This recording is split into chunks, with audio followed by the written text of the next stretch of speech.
We're up in the mountains. It's cold. I can't feel my fingers. Everybody around me are tired. And just as 13-year-old Asher Svidensky, Mongolia's first eagle huntress in more than 1,000 years, is releasing her eagle, all I can think about is, God, I can't wait to show this picture to my dad. You see, photography is a language. It's an international language.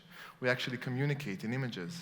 Saying a word is the action of projecting an image into the listener's head. If I ask you all right now to think of a pink elephant, what you actually be seeing in your mind is a fabulous elephant. But if I ask you all to think of your oldest memory, what you actually be doing is going through, in your mind, through this sort of image gallery until you reach your very first recorded eyesight. But if you try to explain it back to me, you'll have to use lots of words, struggling to make me see what you see. I think this is why we say a picture is worth 1,000 words. In our world, photography is everywhere. Every minute, there are over 200,000 never-before-seen new images shared online. And that's only the numbers from Facebook. So if we take those 200,000 images and multiply them by 1,000 words per image, we get 200 million words a minute. Photography is the youngest language in the world, and oh boy, we talk a lot. Yes, about 100 million of those images are of cute cats and puppies, but many of them are of people sharing their lives, reaching out, searching for something. Yet in almost any language in the world today, the words we choose to describe the act of photographing, especially when it comes to people, are some of the most violent of words. Photographers capture, take, steal images. Why is that? I mean, we don't say a fireman kidnaps people out of a burning building, but we will say that photographers are shooting people, many times in order to help them. I want to change that. Not the words we use, but the way we approach and observe photography. Because I believe photography has an important role in our life, and if we change the way we look at it, we can gain much more from it. When I started photography, I fell in love with photographing people. And the main advice I got at the time was to try and practice being invisible, be a fly on the wall, they said. Well, it wasn't long before I realized the truth. I can't. I'm big, I'm tall, I'm clumsy, I have this weird beard going on. The last thing I can do is be a fly on the wall. I'm more like a troll hiding underneath a bridge. So since the very beginning, my photographic experience was one of being up close and personal, being right in the person's face, being noticed in many different ways, a part of the situation I was photographing. A few months ago, I came back from South China. I was doing a project about the Miao ethnic group. They are famous for making beautiful silver jewelry. During this project, I met Long Chong, who is a master silversmith. When I got into his village, I told him, listen, I want you to be an ambassador. I want to use your image to give others a view into your work, into your world. And he agreed. And a few moments later, I found myself pinned down to one of the walls in his old workshop, struggling to find the right composition, the right light for his image. And a few moments later, I got this one. And I was so happy. I said, thank you so much. It's exactly the image I needed. Thank you. And feeling proud of myself, I showed him the back of my camera. He looked at it and said, oh no, look, you can't see what I'm doing like this. Please, let's try again. And went back to work.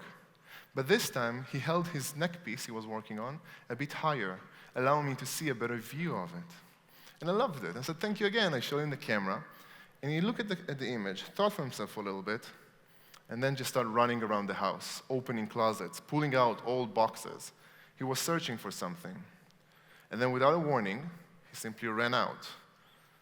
Me and my guy were sitting there thinking, what should we do? Should we follow him? Should we wait for him to come back? Should we leave? And about 20 minutes later, he came back with this beautiful silver crown. He told us this was his favorite work, and he wanted us to photograph him presenting his best work. I love that. Basically, I realized that Long Chong became a professional art director in our own little session. He and I were working together to find the best image for his story. You see, because photography is not a wall. It's not something we hide behind and look into other people's lives. It is more like a two-way stream. Just as it was important for me to learn about Longchong's work, it was important for him to use this opportunity, to reach out and share his lifestyle, his art with you, the friends he'll never meet. Photography has a habit of making things real, giving them a name, a face. It is one thing to hear someone's story, but it becomes a completely different experience once that story is visualized in front of us in the form of an image. But can images alone be enough? To answer that question, we have to go back to one of my very first journey, a journey to a land that later I fell in love with, Mongolia. The way you travel in Mongolia is by getting into a car and driving, sometimes for hours at a time, searching in the open plains for a nomadic family. And once you find one, you knock on their door and you ask if you can spend the night. And they're such amazing and welcoming people that they usually just let you in. I remember that first day we came to the countryside. It took us a whole day of searching to find the nomadic family, and we got there quite late at night. We sat down, they served us tea, they gave us something to eat. But it was on that night that I learned that my new guide is a complete alcoholic. It wasn't long before he started drinking. It wasn't long before he passed out. And then I found myself without the ability to communicate. Staring at my new hosts, they didn't speak any English, I didn't speak any Mongolian, I still don't. And we're just sitting there smiling at one another. And then I had this idea. Usually when I travel, I carry around a laptop with me. I use it to back up my images as I go, but on that night I tried something different. I pulled it out and started showing them images. It was amazing to see what kind of images sparked their attention, what kind of images they liked. And let me tell you, with a bit of hand gestures, I got a full-on, masterclass level portfolio review. This is a bad image, this is a good image, should have cropped it this way, too dark, too bright. Who is she? Does she have a boyfriend? And once I started showing them images from my own personal life, they pulled out their old albums, showing me images from their weddings, from the time when they were young. And so throughout the night, without saying a single word, we shared our worlds with one another. Now, I was fortunate enough to do this story time with a laptop in many places around the world, from the Gobi Desert of Mongolia to the old city in Jerusalem, all the way to Leicester Square in London. And let me tell you, it is amazing to see how much we are really all the same. We're all drawn to stories from faraway places and exotic cultures, but we don't really react to those differences. What we strongly react to are similarities. People from London love to hear stories about Mongolia, but people from Mongolia love to hear stories about London.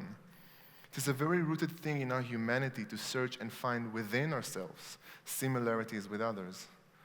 Same in photography.